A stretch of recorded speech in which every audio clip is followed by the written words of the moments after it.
Hello and welcome to The Print. I am Debdutta and today we are in conversation with Bangladeshi political analyst Shaquat Rabbee on what is happening in Bangladesh right now. Rabbee is also the founder of the Bangladesh news channel Centrist Nation, and we discuss with him on the recent events in Bangladesh. Welcome to The Print, Shafkat. Thank you so much for inviting me. So, right now, a lot seems to be happening in Bangladesh. A day after the election dates were finally announced, it was something that everyone was looking forward to. One of the most prominent student leaders in the country was shot and eventually passed away last week. And what followed was a certain kind of chaos which spilled over to the streets and also to the other region, which is India. Now, at this I would call it a historic turning point given the events of August 5th and then what has followed. How significant do you think this moment is compared to the previous political ruptures in Bangladesh's history? Osman Hadi's death, his assassination, and all that happened. The attack on liberal media houses, the protests that spread over the streets. There's a lot of diplomatic clash happening between India and Bangladesh because a lot of narratives were that Osman's killers had actually fled to India. Now, in the current situation, the additional IGP has said that there is no such proof that the perpetrators of his killing might have actually fled to India. Even Hadi's brother has said that this was a killing that was apparently done by the interim government in order to derail the elections. Amid so much, I would like to know from you, what is the situation in Bangladesh right now, and how is it, going to play out until the elections? All right, so you had a very lengthy question, and there were multiple pivot points there. We can take any of the tangents and only talk about Hadi's death. We can only talk about Hadi's the impact of Hadi. We can talk about election and all that. But I will give you a basic 2 minute introduction to what's really happening in the background, right? So Bangladesh is going to have an election for the first time, like a proper election, almost in a decade and a half. So remember, Facebook came in 2007, and Right. Facebook is the only media that is standing in today's world, particularly in South Asia when it comes to political discourse, because most of the mainstream media has lost their relevance and credibility. And even if the ones that still have some relevance, they still go through Facebook with memes and photo cards and all that. So Facebook is the place where politics happens in Bangladesh. Now, this entire Facebook generation of news gatherers, they are basically below the age of, let's say, below the age of 30. None of these people actually voted in a real election in their lifetime over the last 15, 16 years, because by the time they became adult, Bangladesh never really had proper elections. So that is the background. There is a lot of things that you are seeing right now are derived through social media, influenced by social media, perpetuated in social media. All the anger and the love, all the reactions that you see are basically social media based, and this is a global phenomena. It's not just in Bangladesh. So that's the first thing that I wanted to clarify, that we are in a interesting time where we do not really have data as to which way these demography who derive their information through Facebook are going to actually vote, or whether they would vote at all. So that's one. Now let's talk about Hadi, the killing of Hadi. Hadi is basically going to be sort of like a Malcolm X like character for Bangladesh. What do I mean by that? Hadi had a very, very brief political career. He was a cultural activist to its core. Like I understand you understand Bangla because we were talking in Bangla before. So if you listen to Hadi's speeches, you will realize he was a cultural activist. He was talking about drama, music. He was a poet. He wrote books. He was a lyricist. He created music videos where he wrote for things. And then obviously he was a big time young man who fought on the streets against the dictatorship. He was very popular, and he became more popular after his death, because now all his videos and the reels are watched by people millions of times every day. I am in Dhaka for last 5 days, and there is not a single day when I did not meet someone who did not break down in tears talking about Hadi. So Hadi had a most impactful 1.5 years of politics, probably in world history, definitely in South Asian history, and definitely after the advent of the social media. So these are backgrounds, right? So we are talking about a social media based evolution. You are talking about a social media based politician whose rhetoric, whose nationalistic messages, whose influence came from social media. And then let's talk about the culmination of all of this. So he became very popular. He was running for office. He was running for a constituency, Dhaka 8, in the parliamentary election. And at that time, he was killed. Now, you and I are media people. We are online media. I'm not a cop. I'm not a like an intelligence person. I do not know who exactly killed him, who's right, who's wrong. That's not our domain. What I can tell you is that the perception here is that Hadi was martyred because of his rhetoric, like things that he was saying. He used to talk about sovereign Bangladesh, nationalism, like a flare of Muslim identity with nationalism. These were the things that he used to talk about. So, and as you know, nationalism is mother of all politics. Religion is also very powerful in politics. He probably had a blend of both with culture. So that made him immensely powerful. And he was a gifted speaker, gifted orator. So who killed him? Why? These are not our domain. It should not be you and my domain. We're only talking about the impact. So the guy was killed. His funeral was attended by 1.2 to 1.4 million people. And remember, it's a 1.5 year old politician. Um, that many people, it must be very impactful. So there is going to be some impact of that demography in the election. Hadi was obviously a person who was aggrieved by the lack of democracy over the last 15 years. He was 32 years old, and he all he saw was a dictatorship, and in his worldview, the dictatorship was propped by India. So his messages were obviously quite a bit anti-Indian, and there we go. Now he's murdered. The perception is that India is behind it, Raw is behind it. His brother is now saying Yunus government is behind it. Somebody is saying the Bangladeshi intelligence aided India doing this. So it's all over the place right now. So that's Would where you we are. say that his I'm so sorry to interrupt you. Basically, Yeah. what I was trying to ask that would you say that as popular that he was when he was alive, his death has also now become a political tool ahead of the elections? Given the popularity that he has and given the influence that he's still gaining, because a lot of people are still watching his reels. I just met a gentleman today. He's in his 60s or maybe 55 to 60 years old. He didn't know who Hadi was. My father didn't know who Hadi was.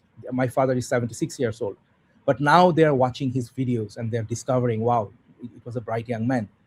So there is going to be influence. It's a perpetuated influence even after his death.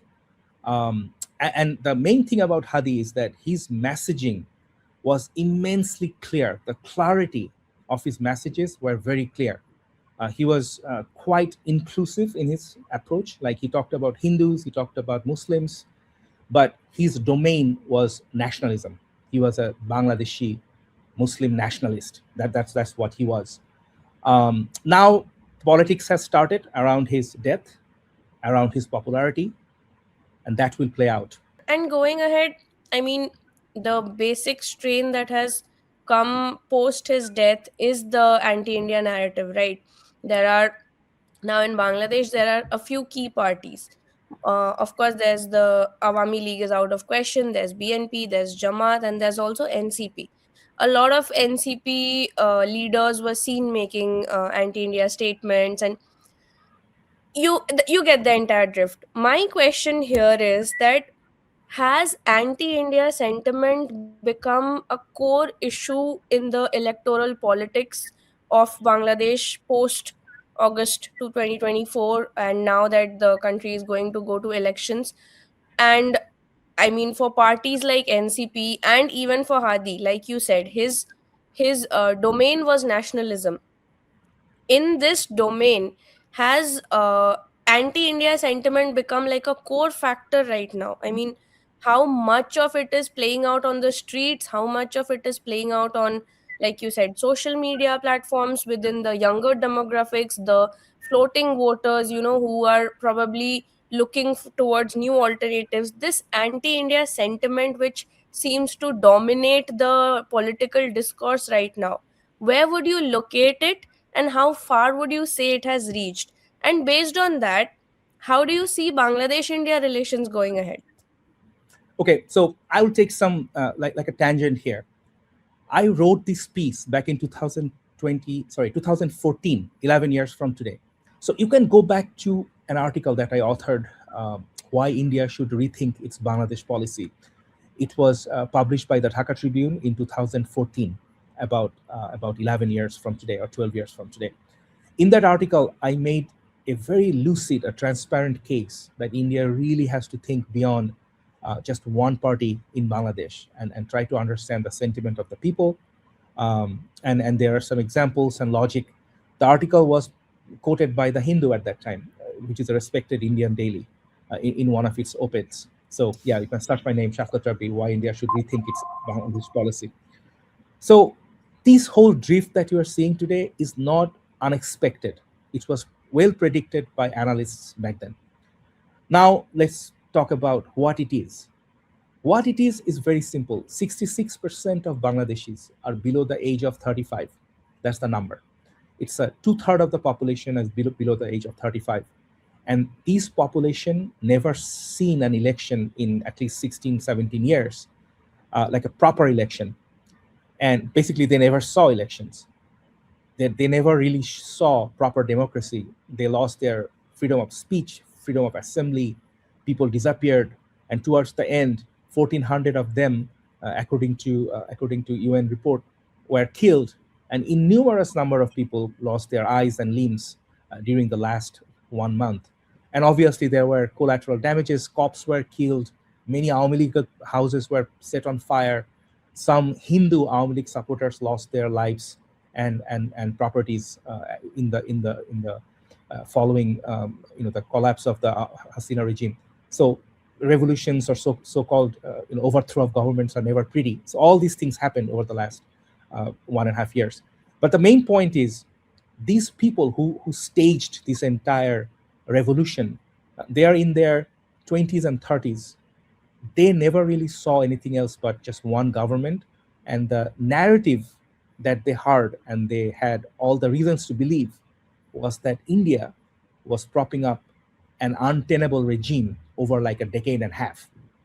Now, the bright side is, revolutions, how it went in many different parts of the Muslim world across the globe, in Middle East, in various parts of the Middle East and North Africa. After the collapse of a long-term dictatorship, things usually go really bad. Like there is no stable economy, there is many bad things happen. Bangladesh's situation wasn't that bad. So that's something we should acknowledge. Again, every death, every oppression, every Hindu person who was killed after Hasina's collapse is horrible. So I'm not condoning anything, but I'm just saying, relative to Hosni Mubarak's collapse in Misr, in Egypt, or let's say Libyan collapse of Gaddafi, or Assad's collapse in Syria, or prior to that, Saddam's collapse in Iraq, or all these brand name revolutions that Bangladesh's collapse of Hasina wasn't that bad. It's relatively speaking wasn't as bloody as those. So that's something we need to give credit to the current interim government, and also politicians, like the military and the politicians of all stripes. Even the Awami League people, they left Bangladesh or fled. They didn't gang up right away to perpetuate the fight. So maybe them fleeing from the country was a good thing in that sense. And the BNP and the Jamaat, the other two major parties, they also did not go for like an extended period of vengeance. So relatively, it's a messy situation right now, and we are going to have an election in a messy environment. Young people will have a lot of say in it, and we do not have any data which way they will actually vote uh, we don't have very good surveys. We do have some surveys, but we do not have very good, reliable surveys that are back tested yet, because we did not even have democracy in Bangladesh for quite some time. So it's going to be an interesting election. I do believe it will be tight. It will be quite tight, um, and a very well contested election. When you say, when you talk about the transition period post Hasina and when Yunus came in, and with what is happening right now, there have been the rise of, I mean, a lot of debate and discussion has been around the rise of extremist forces in Bangladesh. And Bangladesh as a nation is largely secular, pluralistic, known for its, the way it holds on to its national identity and its linguistic identity as one of the core reasons behind its whole identity. Given that, would you say, or would you agree with the narratives or the debates that are ongoing about how this revolution has turned into a counter revolution, and how Professor Yunus is now perhaps losing control over the law and order and security situation in the country? And do you think that this kind of violence that has erupted right now would go on until Bangladesh sees proper elections on the 12th of February, and then simultaneously whichever political party comes into power? How do you see the political landscape going ahead from now? Okay, so if you, for those of us who are old enough to have seen elections before in Bangladesh, um, Bangladeshi elections are historically bloody. Usually, during election, quite a bit of violence take place in this part of the world, in this part of the country. I mean, in this part of South Asia. Um, we do have some fighting, street fightings that break out during election campaigns. So that's historically that has had happened in the past as well.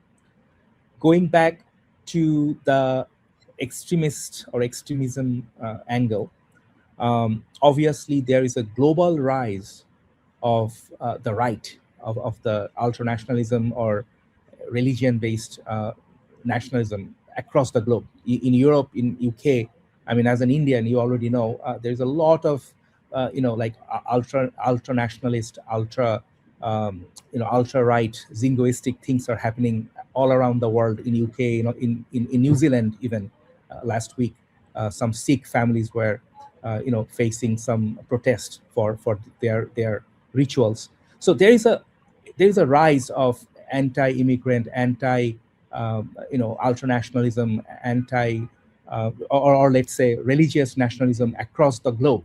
In the US, you have the far right, you have the rise of the white nationalists or supremacists. All these things are happening across the globe. In India, you have BJP, which is a Hindu nationalist party, which was probably not viable electorally only 15 years ago. Now they're dominating the country for 15 years. So there is a trend. Bangladesh is not isolated, it's not an island. There is going to be some shift towards Muslim identity based politics, and we are seeing it. So that's one side of the lens. The other side is that historically in Bangladesh, if you are not Awami League, which is the vanguard of secularism in Bangladesh, you are an extremist or you are an Islamist. And I'm like a testament to that. Like I'm a person who plays bass guitar for a band. I'm a videographer. I do news. I sing. Many of my songs are sung by major bands in Bangladesh. But the fact that historically I have written against dictatorships and all that.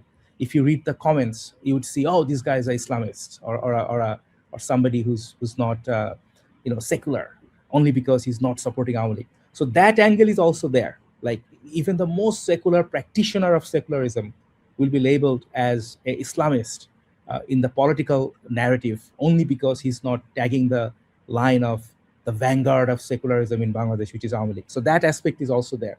So I would give you a balanced answer. So yes, there is a rise of the right or the conservatives, however you call it, across the globe, and that tangent is in Bangladesh as well. And then there is the political angle, where anybody who doesn't tag the line of Awami League is labeled as an Islamist. So as an observer and as an analyst studying Bangladesh from India, please keep both of these angles in your mind. And going ahead from that, a very important development that is going to take place is Tariq Rahman's return to Bangladesh. Now, across opinion polls and across political surveys, BNP has been projected as one of the parties that is going to lead in the elections and perhaps even win it. Now, Tariq has been out of the Bangladesh political scene for the past 17 years now, and he's set to return to his country tomorrow. A lot of discussions and debates on that. How do you see the shift in BNP's politics now that Awami League is out of the political scenario? And historically, when we say that there was an opposition, the opposition was BNP and Jamaat, but the opposition was also tied up together in opposition to Awami League, not individually. If we were to look at it, BNP always had a different set of politics, Jamaat had a different set of politics. How do you now see the politics within political parties play out before the elections? Now that Tariq is here, he's going to campaign.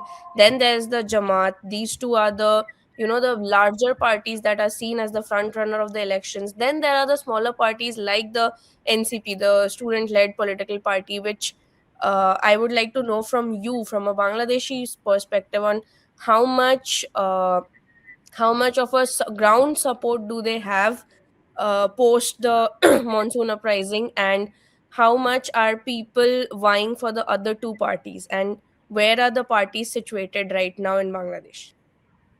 Okay, so again, I'll give you a global example.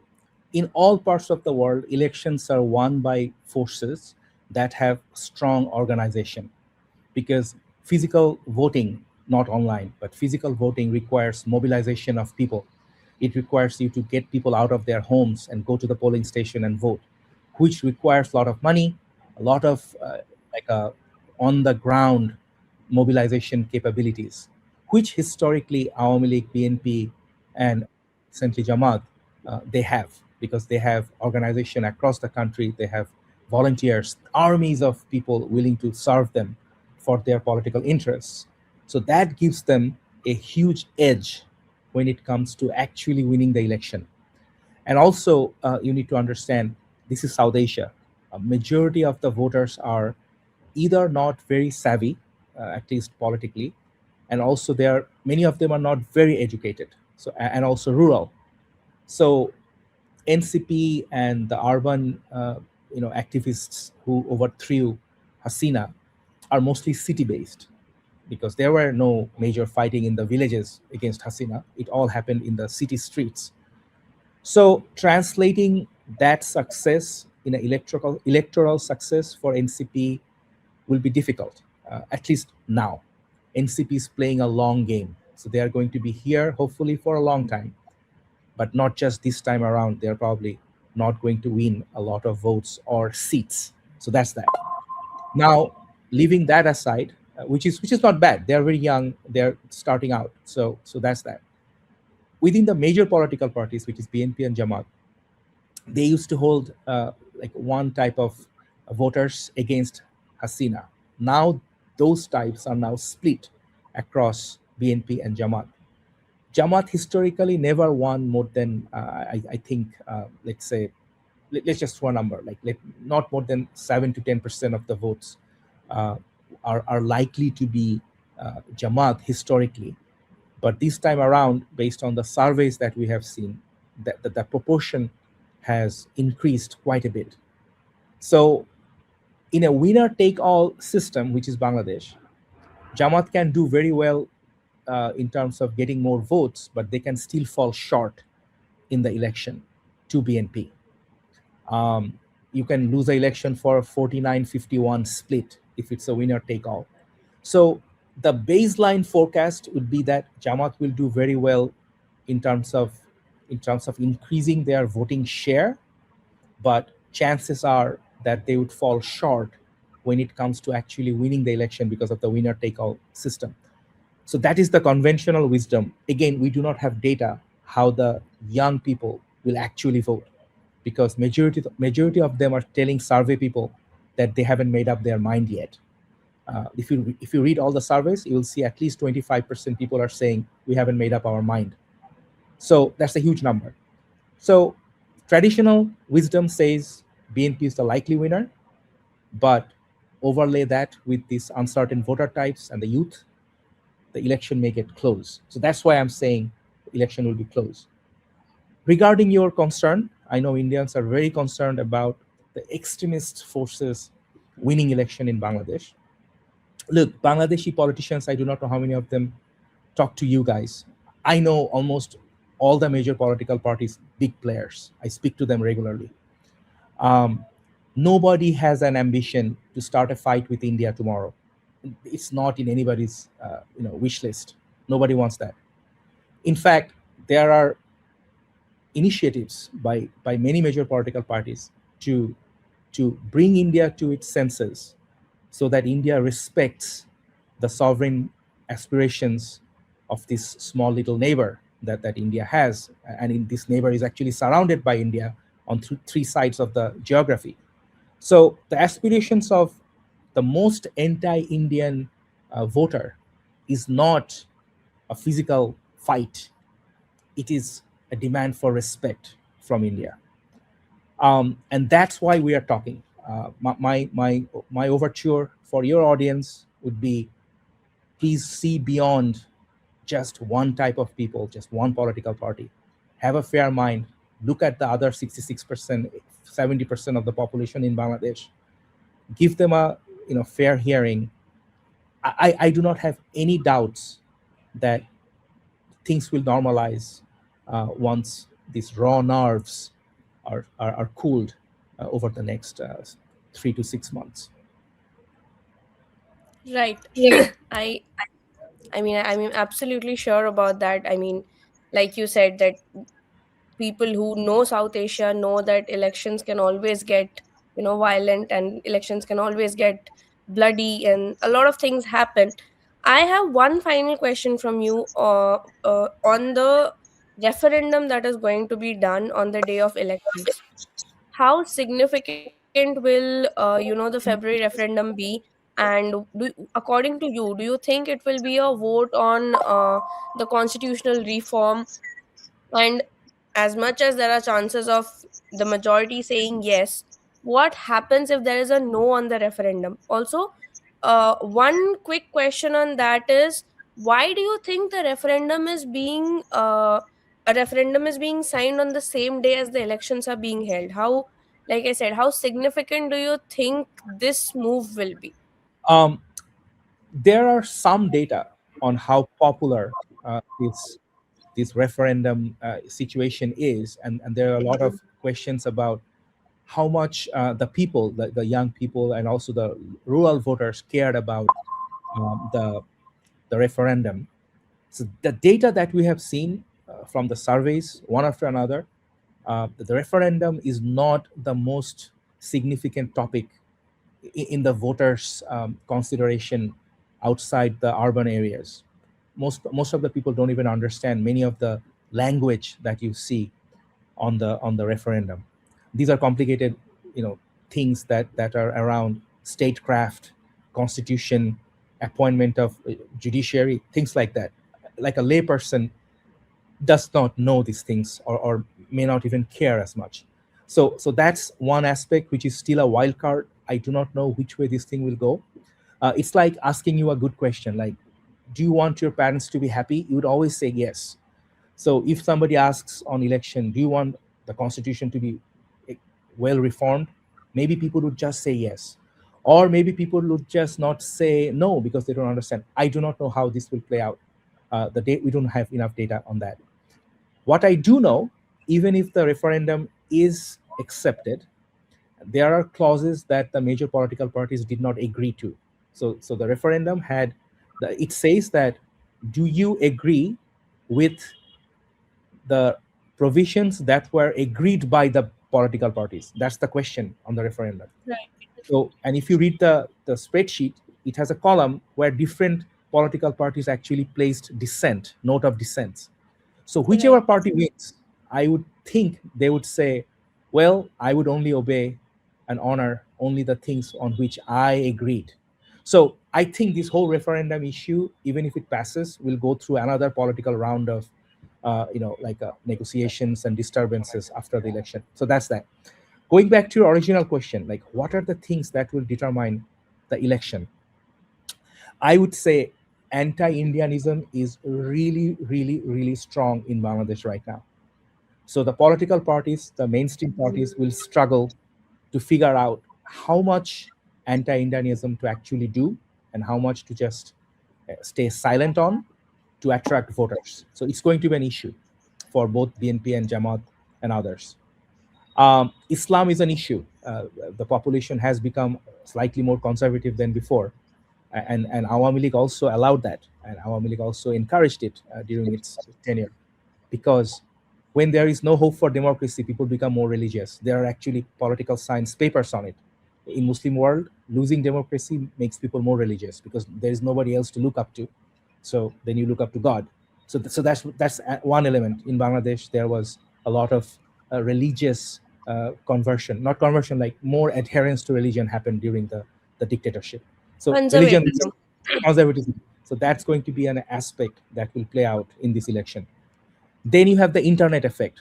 Uh, a lot of these people are deriving all their information from the internet, and they do not always get the best information. So I do not know how that play out in their political decision making.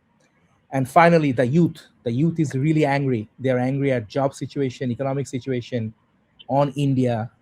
They are very angry because, as I said, the youth lost their friends. They lost their limbs and eyes and wealth and jobs and all that. So they are also angry. So all these things will be on the chessboard. Whichever political party negotiates all of these things cleverly without antagonizing influential quarters, uh, and how they navigate will play a big role in the electoral outcome for them. Um, but I think the saner nerves should prevail, and the dialogue that we are having should continue between India and Bangladesh, and the respect and the respect for Bangladesh's sovereignty and national interest and mutual reciprocity when it comes to conduct would take a long way the relationship between India and Bangladesh.